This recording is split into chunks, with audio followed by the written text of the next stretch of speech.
bahwa tampak aneh apabila pemohon baru mendalilkan dugaan tidak terpenuhinya syarat formil pendaftaran pasangan calon presiden tahun 2024 setelah diketahui hasil penghitungan suara. Pertanyaannya adalah, andai kata pemohon memperoleh suara terbanyak dalam pemilu 2024, apakah pemohon akan mendalilkan dugaan tidak terpenuhinya syarat formil pendaftaran pasangan calon? Tentu jawabannya tidak, Yang Mulia. Tanggal 13 November 2023 dan menetapkan nomor urut pasangan calon presiden dan wakil presiden atas nama Prabowo Subianto dan Gibran Raka Buming Raka melalui keputusan Komisi Pemilihan Umum nomor 1644 tahun 2023 tentang penetapan nomor urut pasangan calon peserta pemilihan umum presiden dan wakil presiden tahun 2024 tanggal 14 November 2023. Bahwa perlu juga ditegaskan, pemohon juga tidak mengajukan pembatalan keputusan KPU nomor 1632 tahun 2023 maupun keputusan KPU nomor 1644 tahun 2023. Memang terdapat beberapa putusan berkenaan dengan pencalonan Gibran Raka Buming Raka.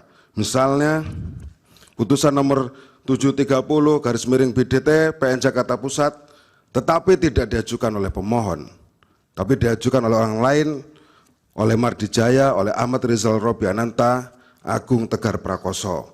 Putusan nomor 283/BDTG PN SKT yang menyoal juga tidak diajukan oleh pemohon tapi diajukan oleh orang lain, Dr. Andes Aryono Lestari. Putusan nomor 56/G/2024/PTWN Jakarta juga tidak diajukan oleh pemohon tapi diajukan oleh Sanggul Hamonangan Sirait. Ada 3 putusan yang lainnya yang semuanya juga tidak diajukan oleh pemohon, Yang Mulia. Tampak jelas di dalam tabel tidak satu pun gugatan yang diajukan oleh pemohon untuk menyoal pendaftaran Gibran Raka Buming Raka.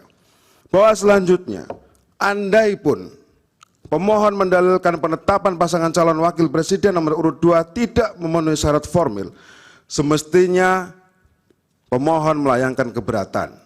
Atau setidak-tidaknya keberatan ketika pelaksanaan mulai dari pengundian nomor urut pasangan calon sampai dengan pelaksanaan kampanye dengan metode debat pasangan calon. Bahwa dalam kenyataannya pemohon tidak mengajukan keberatan sama sekali kepada termohon, baik ketika pelaksanaan pengundian nomor urut pasangan calon maupun pelaksanaan kampanye dengan metode debat pasangan calon.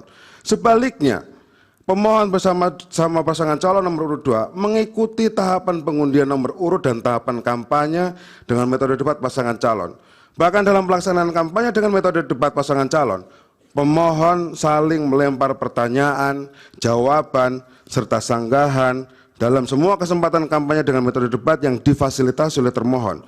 Sekali lagi, Yang Mulia, pemohon tidak menyampaikan keberatan apapun. Bahwa tampak aneh apabila pemohon baru mendalilkan dugaan tidak terpenuhinya syarat formil pendaftaran pasangan calon presiden tahun 2024 setelah diketahui hasil penghitungan suara.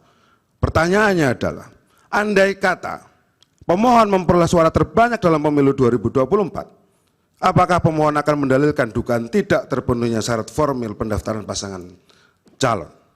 Tentu jawabannya tidak, Yang Mulia.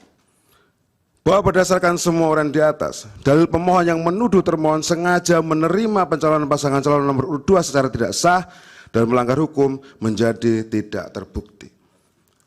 Bahwa pemohon mendalilkan lumpuhnya independensi penyelenggara pemilu karena intervensi kekuasaan sebagaimana tercantum dalam permohonan pemohon pada halaman 35 sampai dengan halaman 50 adalah dalil yang lemah dan tidak berdasar.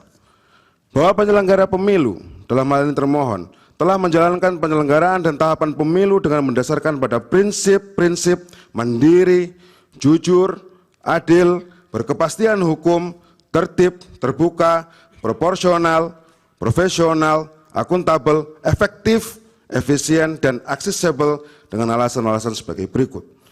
Bahwa anggota KPU periode 2022-2027 telah dipilih melalui proses seleksi yang terbuka, partisipatif, dan akuntabel. Download Tribun X sekarang, menghadirkan lokal menjadi Indonesia.